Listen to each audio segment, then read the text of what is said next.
자, 이것이 복음이다. 보라 사즉 필생이다. 마가복음 8장 34절부터 35절까지 말씀입니다. 무리와 제자들을 불러 이르시되 누구든지 나를 따라오려거든 자기를 부인하고 자기 십자가를 지고 나를 따를 것이니라. 누구든지 자기 목숨을 구원하고자 하면 잃을 것이요 누구든지 나와 복음을 위하여 자기 목숨을 잃으면 구원하리라. 복음을 한 번 더 설명하죠. 이사야 53장 5절 말씀입니다. 주님이 찔리신 것은 우리 허물 때문이요 주님이 상하신 것은 우리 죄악 때문이라. 주님이 징계를 받음으로 우리가 평화를 누리게 되었고 주님이 채찍에 맞음으로 우리가 나음을 얻게 되었습니다. 고린도서 6장 2절 말씀, 보라 지금이라. 은혜 받는 것도 구원 받는 것도 지금입니다. 예수님은 성령으로 잉태하셨습니다. 6월절 어린 양 예수님이 이 땅에 우리를 구원하기 위해서 오셨는데 침례 받으실 때 우리의 모든 죄가 그에게 넘어가고, 그리고 강해에서 세 가지의 그 시험을 이기셨습니다. 그리고 3년 반 동안 아버지를 충실히 하시다가 십자가 못 박혀 돌아가시면서 다 이루었다, 모든 빚을 갚았다, 다 끝냈다, 이제 이런 말씀을 하셨습니다.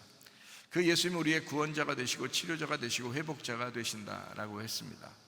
임마누엘로 우리와 함께 하신다, 영원히 성령으로 우리와 함께 하신다는 말씀이고요.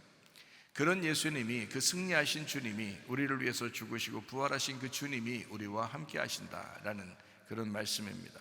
사도행전 4장 12절 말씀, 다른 이름으로서는 우리에게 구원받을 만한 이름을 주신 적이 없다라고 했습니다. 갈라디아서 2장 20절 말씀, 예수 그리스도의 믿음으로 살아가야 된다. 내 믿음 말고 예수 그리스도의 믿음으로 살아가야 된다. 베드로전서 1장 9절 말씀, 믿음의 결론은 영혼의 구원입니다. 누가복음 12장 20절 말씀이요, 어리석은 사람은 영혼의 구원에 대해서 잘 모른다, 이렇게 되어 있습니다.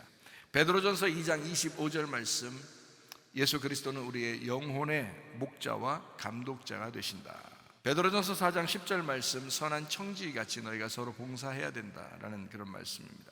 잠언 3장 7절 말씀이요, 스스로 지혜롭게 여기지 말지어다. 여호와를 경외하며 악을 떠날지어다 라고 했습니다. 고린도전서 10장 12절 말씀, 손줄로 생각하는 자는 넘어질까 조심하라. 한 걸음이라도 앞으로 전진하는 양이 되어야 합니다. 성경은 머리, 목, 몸, 다리로 이루어졌습니다. 머리는 하나님의 비밀인 그리스도를 머리라고 합니다. 그 그리스도를 믿고 구원받은 사람들이 목이라고 하는 침례나 세례를 통해서 그리스도의 비밀이라고 하는 교회로 들어옵니다. 그래서 우리는 서로 연합하고 하나가 되죠. 가만히 교회 생활하는 것이 아니라 건강한 교회 생활을 하셔야 합니다. 건강한 교회 생활을 하려면 다 두 다리로 움직여야 되죠. 그래서 건강하게 하려면 기도와 말씀이 있어야 합니다. 전도와 제자 훈련이 있어야 되고 예배와 선교가 있어야 합니다. 율법의 말씀과 은혜의 말씀이 같이 있어야 합니다. 이렇게 이제 주의 복음으로 이 두 다리로 이렇게 건강하게 움직여지면 교회가 튼튼해지고 하나님께서도 영광을 받으시는 거죠. 인간 창조의 목적이 바로 예배입니다. 창세기 2장 5절 말씀이요, 농사할 자를, 땅을 가할 사람을 만들려고 했다라는 게 이게 예배입니다. 이게요, 예배, 가할 사람이다. 이게 농사할 사람이란 말이거든요. 이게 아바드라고 해서 이게 예배한다라는 단어입니다. 예배하기 위해서 인간을 만드셨습니다. 창세기 2장 7절에 인간을 창조하시고 창세기 2장 8절에 에덴 동산을 만드셨습니다. 다시 말하면 울타리를 쳤다 이 말입니다. 여러분, 우리가 양심이라는 게 있죠. 우리 마음이라는 게 있죠. 여러분, 우리가 잘못하려고 그러면요, 우리 양심이 가만 놔두질 않잖아요. 막 방망이질 하잖아요. 마음이 가만 놔두질 않잖아요. 그게 바로 뭐냐면 하나님의 에덴 동산이에요. 울타리를 친 것입니다. 여러분 마음 안에 울타리를 친 거예요. 그 안에서 살아가라고. 여러분의 가정이라는 게 있죠. 가정을 벗어나서 딴짓하면 어때요? 그 이상하게 보죠. 그래서 그걸 숨기려고 하다 보니까 거짓말하게 되고 음란하게 되고 이러잖아요. 그러지 않고 가정 안에서 충실하게 되면 어때요? 울타리 안에서 충실하거든요. 그게 에덴 동산이에요, 여러분. 이것을 이 마지막 때가 되면 그걸 점점 더 지켜야 할 그리스도인들이 점점 더 지켜줘야 하는 것입니다. 왜냐하면 세상이 혼란해요. 울타리를 다 걷어 제껴버리고 에덴 동산을 다 파괴해버리거든요. 마음의 양심을 막 다 파괴해버리고, 자, 양심 없이 막 살아가는 사람들이 한두 명이 아닙니다. 가정이라는 울타리를 막 파괴해버리고 자기 맘대로 사는 사람이 한두 명이 아닙니다. 이게 마지막 때예요. 성경에서는 그런 마지막 때, 노아의 때와 같고 소돔과 고모라의 때와 같은 것이 마지막 때에 한 번 더 온다라고 했는데, 지금이 그런 시대입니다. 그러니까 우리 교회 다니는 사람들은, 우리 학교에 있는 사람들은 더 울타리를 튼튼하게 만드셔야죠. 가정이라고 하는 울타리를 튼튼하게 만드셔야죠. 교회라고 하는 울타리를 튼튼하게 만드셔야죠. 그 에덴 동산을 재건축할 수 있는 주의 사람들이 다 되시기를 바랍니다. 이게 하나님이 창조의 목적, 그 예배 안에 있습니다. 예배를 철저하게 성공하게 되면요, 에덴 동산이라는 울타리가 세워집니다. 참 감사하죠.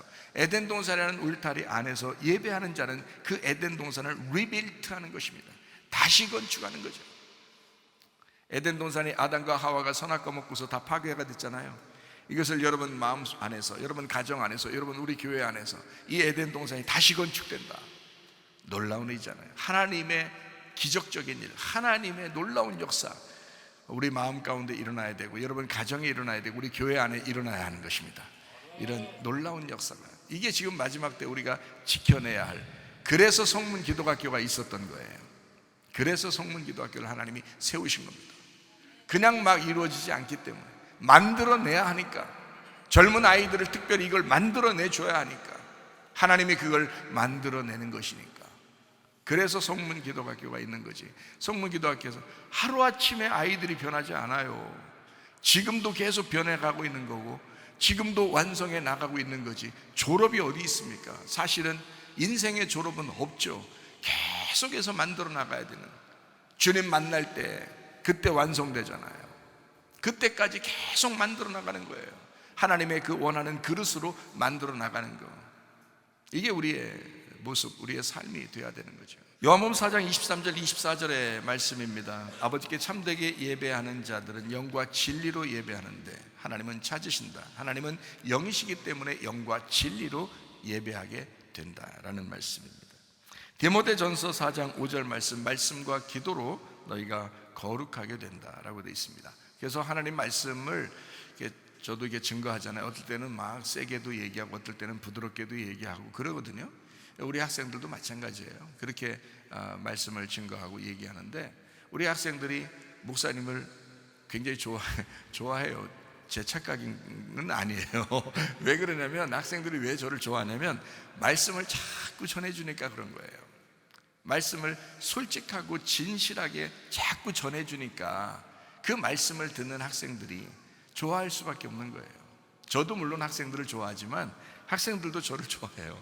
왜냐하면 말씀을 계속 나요. 그래서 제 생일날이나 뭐 이렇게 어떤 특별한 날에 편지를 쓰잖아요, 저한테. 그러면 항상 무슨 말씀, 저에게 진리의 말씀을 전해주셔서 감사합니다. 그게 이제 우리 학생들이 저에게 주는 선물이거든요. 그 이야기. 저는 뭐 다른 거 많이 하는 게 없어요. 근데 말씀을 전해주니까 그 말씀을 듣고 이 아이들이 자기들이 계속 이렇게 만들어져 나가고 완성해 나가니까 그게 자기들도 행복하고 기쁜가 봐요. 그러니까 말씀으로 서로 교제하고 친해지는 거죠. 말씀과 기도로 거룩해지느니라. 하나님 말씀을 이제 우리가 듣게 됩니다. 그러면 믿음이 생기잖아요.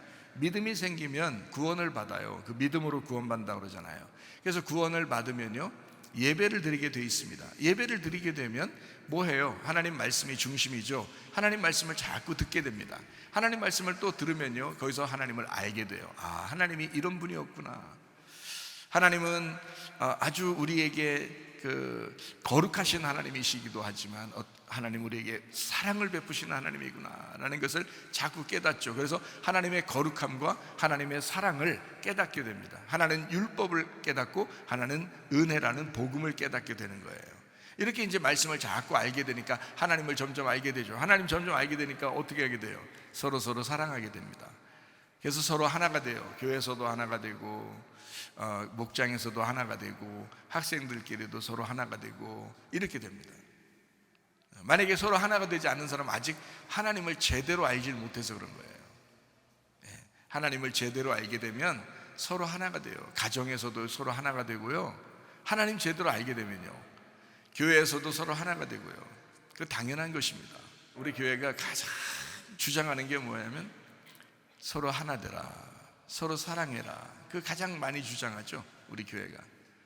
가정들이 서로 사랑하라, 서로 연합해야 된다, 서로 하나 돼야 된다, 교회가 서로 연합하고 서로 사랑하고 하나 돼야 된다. 이거를 가장 많이 이야기하는 편이거든요. 왜냐하면 그게 성경의 핵심이니까. 그게 성경의 핵심이에요. 그러기 위해서 말씀을 배우는 거거든요. 하나님을 알아가는 거예요. 참 얼마나 감사한지 몰라요.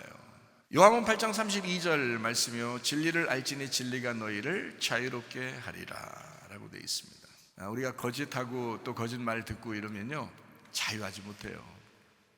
불안하고 뭔가 문제가 있죠. 근데 진리를 자꾸 깨닫게 되고 진리를 알면 알수록요, 자기가 자유하게 돼요. 그 말씀에 순종하려고 하잖아요, 엄청 행복하고 자유합니다. 불순종하려고 하잖아요, 굉장히 껄끄럽습니다. 그런데 순종하려고 하면 마음이 자유롭고 행복합니다. 저도 하나님 말씀 안에서 자꾸 순종하려고 해요. 저도 지금도 하나님 말씀을 증거하고 또 말씀을 또 듣고 이러면요, 저도 순종하려고 해요. 그 말씀 안에서. 어차피 저도 개인적으로 주님 만날 거 아닙니까? 어느 날 죽을 때 주님을 개인적으로 다 만나잖아요. 그때 주님이 나를 어떻게 보실까? 그때 나는 진짜 그 말씀대로 내가 살려고 했는가? 이거를 보실 거 아니에요. 그러니까 저도 말씀에 순종하려고 하고요. 그렇게 순종하고 사는 게 저한테는 행복이고 그게 자유하더라고요. 가정에 충실하면 여러분 자유하잖아요. 교회에 충실하면 여러분 자유합니다. 그게 하나님이 우리에게 주신 기관이기 때문에 그래요. 가정과 교회, 그리고 우리의 마음. 우리의 마음에 충실하려고 하잖아요. 그러면요, 자유합니다. 행복합니다. 근데 뭔가 우리 자신이 뭔가 속이려고 그러고 뭔가 외식적이려고 그러고 뭔가 말씀하고 틀리게 행동하려고 그러는 마음이 어떻게 돼요? 불안하죠. 왜? 하나님이 주신 마음이니까. 하나님이 주신 마음이니까 그거하고 부딪히는 거거든요. 그래서 불안해지는 거거든요. 가정에 여러분 충실하지 않으려고 해보세요. 남편이나 아내나 불안합니다. 막 방망이질합니다.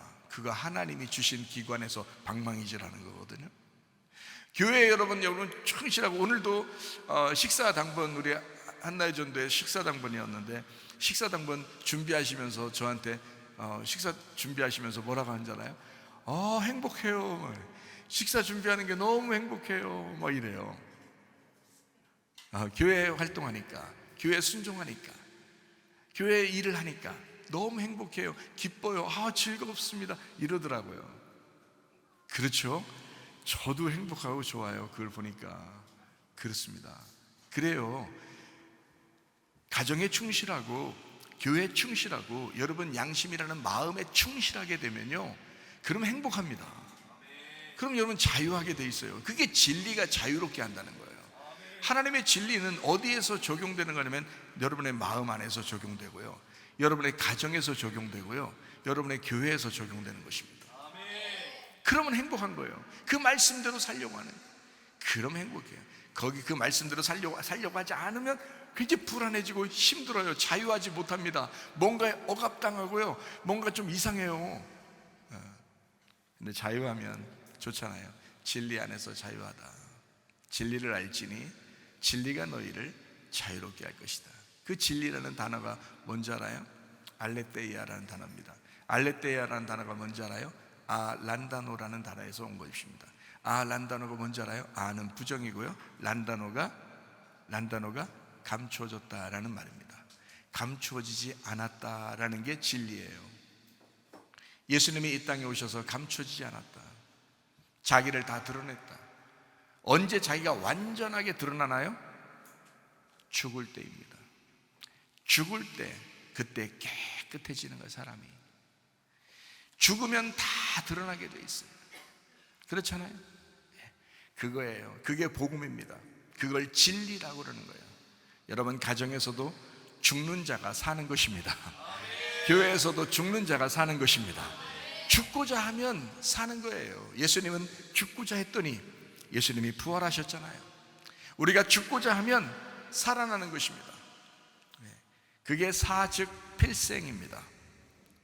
살고자 하면 죽을 것이요, 죽고자 하면 살게 될 것이다.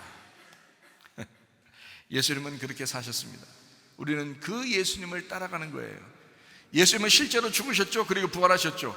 예수님은 그렇게 하셨단 말이에요. 그럼 뭐예요? 우리도 그렇게 해야죠. 주님을 따라가는 사람들이니까. 그러니까 예수님은 자기 십자가를 지고 가셨죠. 나는 나의 십자가를 지고 따라가야 되는 거예요. 그거예요.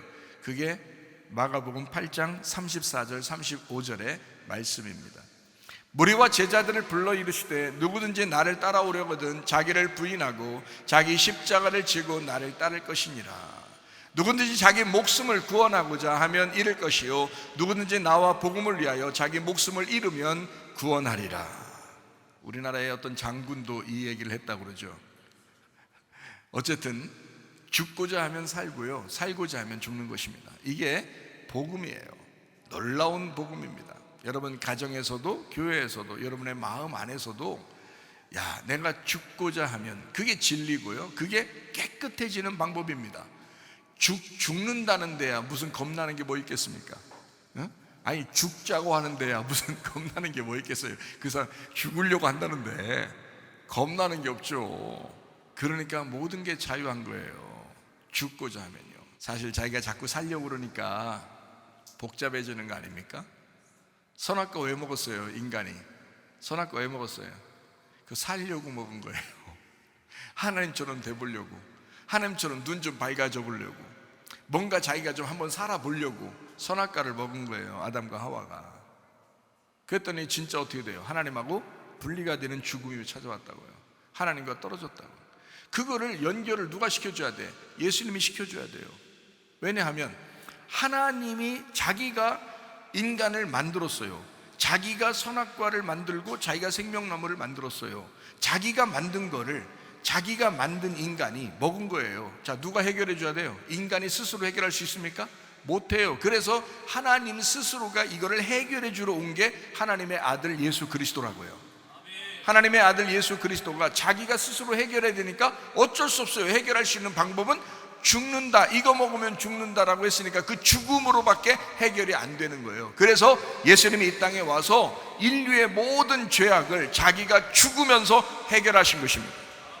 자기가 죽으면서 끝낸 거예요. 광야에서 3가지 시험을 이기셨죠. 3가지 시험을, 선악과의 3가지 시험을 아담과 하와는 졌죠.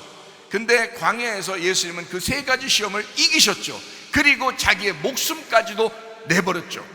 그러면서 우리를 구원하신 겁니다. 자기 혼자 할 수밖에 없는 일이었기 때문에 사람들에게 부탁하지 않았습니다. 자기 스스로 그 일을 했습니다. 내가 이건 죽어야 끝나는 일이다 라는 것을 예수님만 주장한 것입니다. 하나님 아버지가 주장한 것입니다. 우리들은 알지도 못할 때 예수님이 그걸 해결해 놨어요. 그래서 우리의 모든 죄는 사실 다 끝났습니다.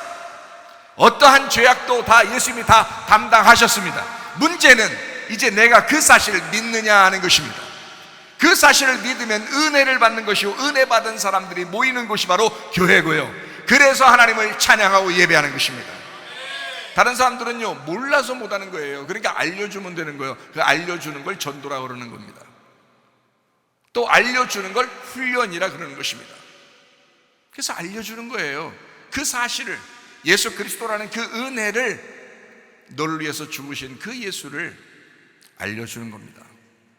자, 알고 났어요. 자, 저같이 이제 목사가 되고 또 이렇게 알게 됐어요. 예수님을 만나가지고 이제 주님께서 네 잘못은 네 잘못이 아니다, 그러면서 네가 나를 몰라서 그랬던 거다 라고 이제 주님이 그럼 주님을 알려주세요 해서 하나님의 말씀을 쫙 깨닫게 해주셨습니다. 그럼 저같이 이제 아는 사람들은 어떻게 할까요? 어떻게 하겠어요? 예배하겠죠. 주님을 찬양하겠죠. 주를 위해서 목숨 버려 살고 싶겠죠. 그러니까 이런 사람들은 어떻게 하겠어요? 주님의 제자가 되고 싶으니까, 주님을 따라가고 싶으니까, 그래요? 내 목숨을 잃어버리고 싶죠. 그러면 주님이 내 목숨을 다시 주는 겁니다. 그것이 구원이고 천국 가는 길이란 말이에요. 유일한 길. 그래서 주님은 마가복음 8장 34절에 이렇게 말씀하는 거예요. 뭐라고 하냐면, 자, 너 자신을 부인해라. 그래서 끊임없이 나를 자꾸 지워나가는 거예요. 끊임없이 자꾸 나를 잃어버리려고 하는 거예요. 끊임없이 자꾸 나를 부인하는 겁니다. 자꾸 내 자신을 자꾸 거절하는 거예요. 자꾸 내 자신을 거절하고 내가 내 십자가를 지고 주님을 따라가려고 하는 거예요. 주님이 그렇게 승리하셨으니 나도 내 십자가를 지고 주님을 따라가야 되겠다. 그 말은 뭐예요? 죽음입니다. 예수님은 죽으려고 했으니 나도 죽으려고 따라간다는 거지. 이러면 산다는 것입니다. 그러니까 저는 그 죽는 데까지만 가는 게 내 일이고요, 살려주는 건 하나님의 일인 거야.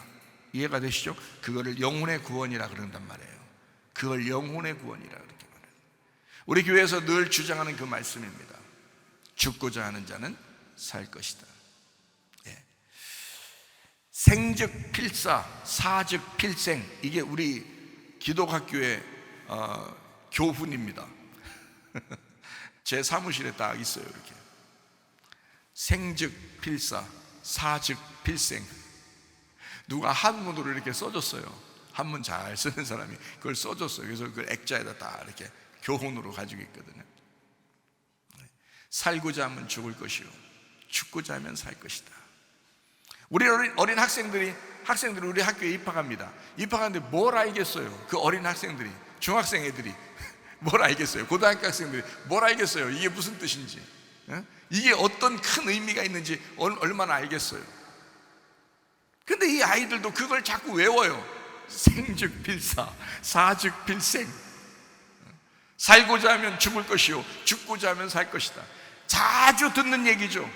복음으로 자꾸 듣는 얘기죠. 여러분도 자꾸 듣는 얘기니까. 자, 그렇게 듣다 어느 날 그가 주님을 경험하게 돼요. 어느 날 주님을 경험하게 될 때 이 말이 확 와닿는다는 거죠. 자기가 외우고 있었던 이 말, 자기가 기억하고 있었던, 자주 들었던 이 말들이 어느 날 주님을 만날 때 확 들어온다는 거죠. 복음을 개인으로 체험하셔야 합니다. 사람들이 아무리 얘기해줘도 이해가 안 돼요. 몇 년 동안 교회 다녀도 이해 안 되는 사람들이 참 많아요. 그런데 주님을 만나는 그날 알게 된다는 것입니다. 저도 열심히 모태신앙이기 때문에 열심히 주의 일을 많이 이렇게 하려고 했고, 열심히 저도 살아왔잖아요. 주님을 많이 안다고 생각했단 말이에요. 아니더라. 그게 아니다. 주님을 다시 만나고 보니까 세상에 내가 이제까지 알고 있었던 그 주님, 내가 겉으로만 알고 있었구나. 진짜 그 주님을 만나고 알게 되니까 다르더라. 그러니 제 마음속에서는요, 내가 사즉 필생해야 되겠구나. 내 십자가를 지고 나를 거절하고 그리고 주님을 따라가게 되면 그러면 반드시 살려주시는구나 라는 것을 깨닫게 됐다는 거죠. 개인적으로 체험하게 되면 여러분, 이 말이 확 와닿습니다. 이게 복음이거든요. 이게 진리란 말입니다. 그래서 여기에 있는 이 말씀은 우리 졸업생들에게만 필요한 것이 아니고, 입학생들에게만 필요한 것이 아니고, 여러분 성도들에게도 모두 다 필요한 그 말씀입니다. 살고자 하면 죽을 것이요, 죽고자 하면 살게 될 것이다. 놀라운 일입니다. 저는 우리 학생들에게 어제도 이런 이야기를 했습니다. 자, 우리가 훈련 과정을 다 거친다. 학교를 다니면서 이렇게 우리가 훈련 과정을 다 거친다. 뭐 하려고 그러는 것이냐? 사랑하려고 하는 것이냐? 사랑은 기본이다. 사랑은 이미 다 바닥에 깔려 있는 것이고 이미 기초다. 이미 그것은 우리가 말하지 않아도 이미 사랑이라고 하는, 하나님의 사랑을 받는다, 하나님의 사랑 안에서 내가 살아가야 된다라는 건 이미 기초다. 우리는 무엇을 해야 되느냐? 사랑보다 더 중요한 내가 해야 될 일이 있다. 우리 자신들이 그걸 가지고 해야 될 일이 있다. 그게 바로 뭐냐? 책임감이다. 책임감. 내가 가만히 보니까 가정들에서도 책임감이 없는 가정들이 참 많더라. 교회에서도 책임감 없는 교회가 참 많더라. 가정에서 책임감 없는 사람들이 가정을 깨더라. 교회에서 책임감 없는 사람들이 교회를 자꾸 분란을 일으키더라. 책임감. 책임감이라는 것은 굉장히 중요한 것입니다. 여러분, 사랑이라고 하는 것은 기본이고요, 책임감 때문에 여러분 살아가는 거거든요. 부부가 결혼합니다. 남녀가 사귀입니다. 그리고 결혼합니다. 그래서 그들이 뭘 지켜야 되는 거예요? 책임감입니다. 책임감. 그 책임감으로 살아가는 거거든요. 근데 자기들은 막 영원히 사랑할 줄 아는 거예요. 아니에요. 영원히 사랑으로 사는 게 아니라 영원히 책임감으로 사는 것입니다. 자기가 책임을 질 줄 아는 그 책임감이 자기 속에 오니까 자녀를 키워내는 거예요. 여자는 약하지만 어머니는 강하다라고 하는 말이 거기에 있는 것입니다. 자녀를 책임지는 거죠. 왜? 그게 책임감이니까. 사랑이요? 여러분, 자녀를 막 사랑으로만 이렇게 합니까 여러분이? 그거 아니에요. 가만히 생각해 보세요. 자녀들을 이제까지 쭉 키워온 사람이나 지금도 자녀를 키우는 사람들 가만히 생각해 보세요. 무엇으로 자녀를 키우고 있는지를 보세요. 사랑으로 이렇게 하면서 키우는 것 같아요? 아니에요. 그것은 그렇게 자녀를 그렇게 키우는 게 아니에요. 책임감으로 키우는 거거든요. 이 아이를 책임져야 된다. 내가 이 아이를 책임져야 된다. 그래서 부모가 책임지고 키우는 거거든요. 자녀를 맡아서 그렇게 키우는 사람들은 그런 마음을 갖거든요. 책임감입니다. 이 책임감을 졸업생들은 이미 그 책임감을 다 가졌다고 볼 수가 없어요. 물론 책임감이 많이 생겼겠죠. 원래는 인생의 졸업이라고 하는 것은 책임감이 완성이 되었을 때 그때 인생의 졸업이다라고 볼 수 있습니다. 날마다 만들어가는 것입니다. 책임감을 알고 책임질 줄 아는 사람, 이게 이제 졸업생들이죠. 이제 책임감, 나 자신을 책임질 줄 알려고 하는 사람, 가정을 책임지려고 하는 사람, 교회를 책임지려고 하는 사람, 그런 사람이 졸업생이에요. 졸업생이라고 하는 것은 사랑할 줄 아는 사람, 이런 건 약해요. 그건 주님이 하셨고 그 주님을 우리는 받아들인 거지. 그 다음부터는 뭐예요? 책임감입니다. 책임감. 잘 생각해 보세요. 가정이 유지되는 것은 다 책임 때문입니다. 누군가는 그 가정을 책임진 거예요. 그 가정을 책임졌기 때문에 그 가정이 유지된 거야. 이해가 되십니까? 그런 면에서 가정을 책임지고 있는 성도님들은 참 위대합니다. 자녀들이 어느 날 그것을 알게 될 것입니다. 우리 교회에 나오는 자녀들은 아마 그걸 충분히 이해할 것입니다. 어느 날 돼도. 왜냐하면 제가 이런 이야기를 자주 할 것이니까. 사랑보다 더 중요한 책임감 가져야 된다. 자기를 책임질 줄 아는 사람이 되어야 한다. 가정을 책임질 줄 아는 사람이 되어야 한다. 교회를 책임질 줄 아는 사람이 되어야 한다. 그래서 결혼하는 사람들은 빚도 함부로 지면 안 됩니다. 왜냐하면 그 가정을 책임져야 되니까. 빚도 함부로 지면 안 됩니다. 가정을 책임져야 되니까. 그래서 책임감 때문에 빚을 함부로 지는 게 아닙니다. 가정을 책임져야 하니까. 자, 그만큼 경제사정도 그렇고요, 경제활동도 그렇고요. 왜 하느냐면 책임감 때문에 그래요.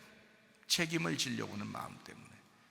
이것이 뭐 어느 날 완성되었다고요? 많이 자라났죠. 많이 책임감이 생겼죠. 계속해서 그 책임감으로 살아가야 하는 거죠. 이 책임감, 완성된 책임감이 될 수 있도록, 내가 책임질 수 있는 사람이 될 수 있도록, 스스로 자기가 자기를 책임질 수 있는 사람이 될 수 있도록, 그게 인생의 졸업생입니다. 자, 그래서 졸업자는 죽은 자를 말합니다. 졸업자다. 인생이 졸업했다 그 말은 죽었다 그 말이에요. 졸업자는 죽은 자입니다. 죽은 자라고 하는 것은 다시 살아날 자를 말합니다. 죽었다는 말은 다시 살아날 자를 말합니다. 다시 살아난다는 말은 새롭게 건축된다는 것을 의미합니다.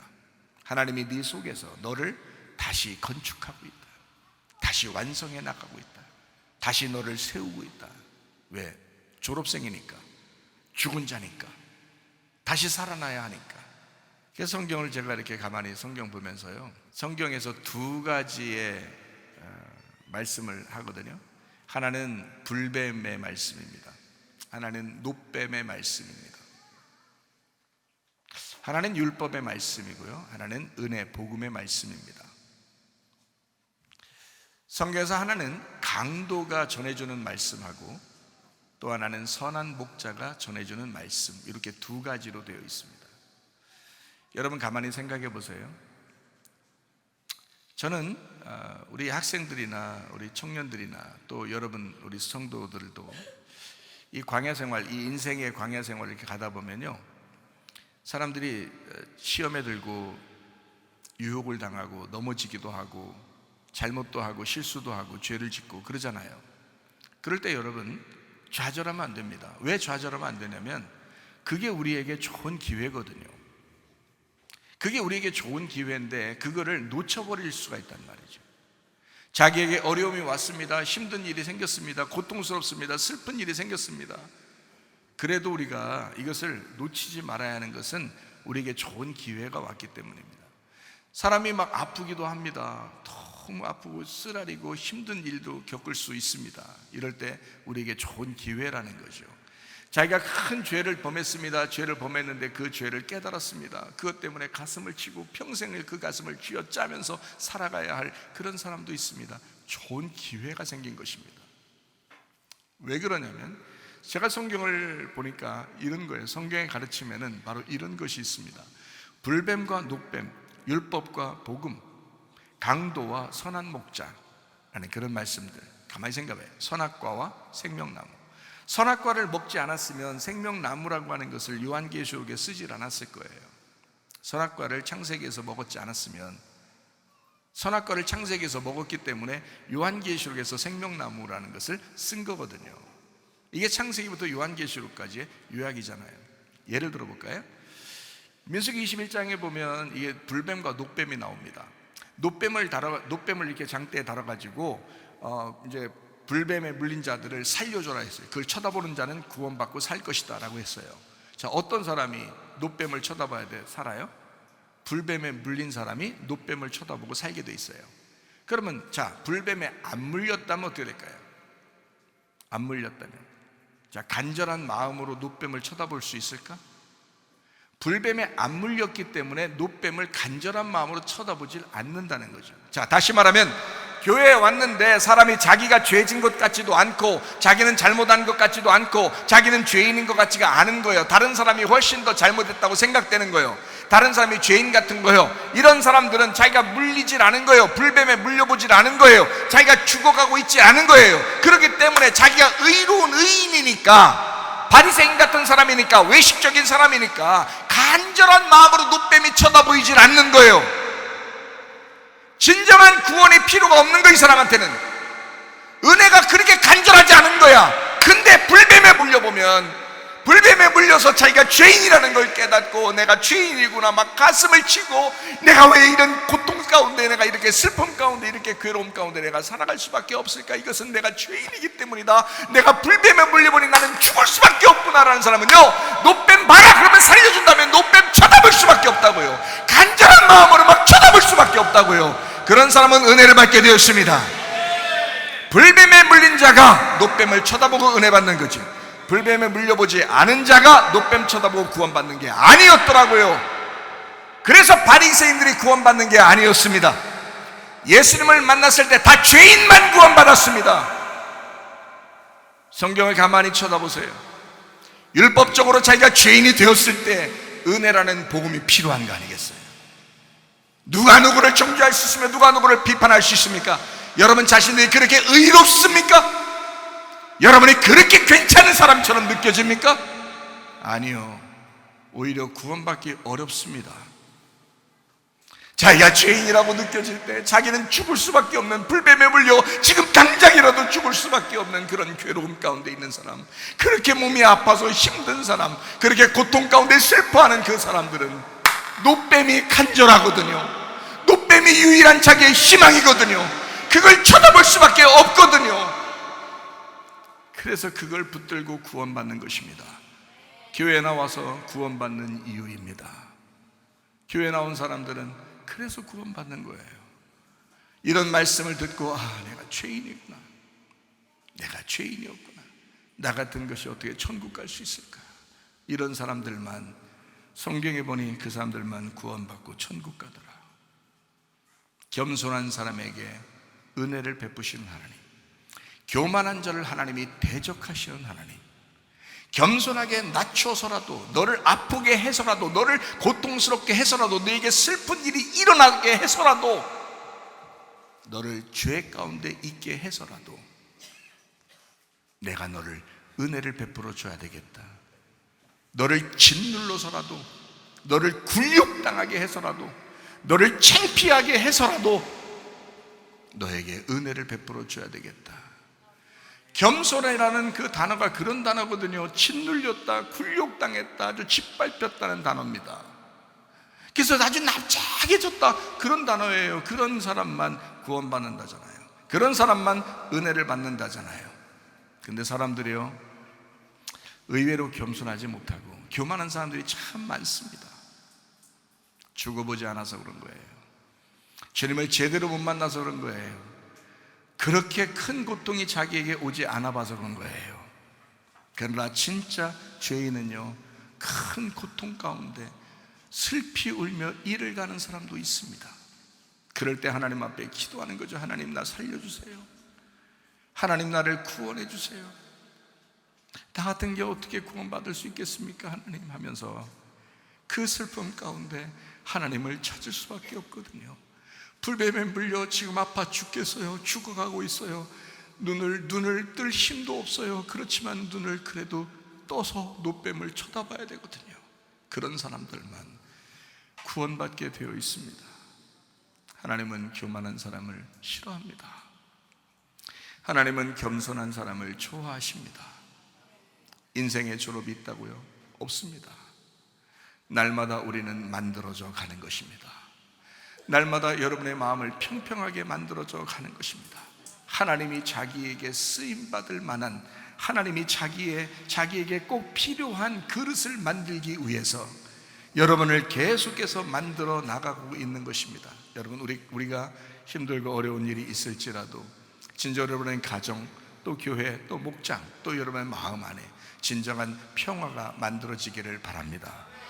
마태복음 5장 9절에 보면요, 이런 말씀이 있어요. 마태복음 5장 9절, 이 말씀만 하고 마칠게요. 화평하게 하는 자는 복이 있나니 그들이 하나님의 아들이라 일컬음을 받을 것이다 라고 되어 있습니다.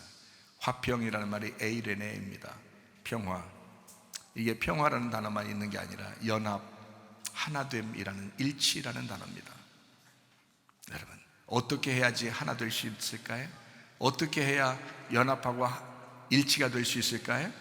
내가 죽으면 가능합니다. 내가 죽으면 가능해요. 그래서 밀가루도 가루가 완전 고운 가루들이 돼야 그것을 뭉쳐서 빵을 만드는 거예요. 그게 고운 가루가 돼야 그걸 뭉쳐서 빵을 만들 수 있어요. 고운 가루가 되지 않으면, 아직 덜 부셔지면 그걸로는 빵을 못 만듭니다.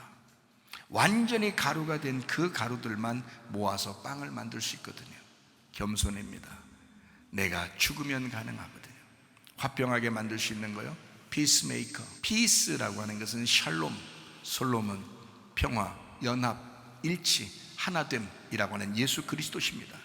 그 예수 그리스도를 만들어내는 자, 메이커, 만들어내는 자예요. 자, 평화를 만들어내는 자. 예수님은 이 땅에 하나님 아버지와 분리된 인간들을 그 연합시키기 위해서, 일치시키기 위해서 이 땅에 오셨습니다. 그래서 화목해 만들었습니다. 그래서 예수님은 십자가 못 박혀 죽으시고 부활하셔서 제자들에게 나타나가지고 뭐라고 해요? 평안이 있을지어다, 평강이 있을지어다. 그 말씀을 첫 번째 하십니다. 그게 평화입니다. 자, 너희들이 이제 하나님과 하나가 되어라. 너희들 서로 연합해서 하나가 되어라. 너희들 일치되어라, 이 말이거든요. 여러분, 이 주님을 따라가는 사람들은 평화를 만들어내는 사람이 되어야 당연하죠. 여러분이 가는 곳마다 평강이 있으시기를 바랍니다. 우리 학생들이 가는 곳마다 평강이 있길 바라고, 우리 성도들이 가는 곳마다 평강이 있길 바랍니다. 여러분의 가정이 평안하기를 바랍니다. 여러분 교회가 평안하기를 바랍니다.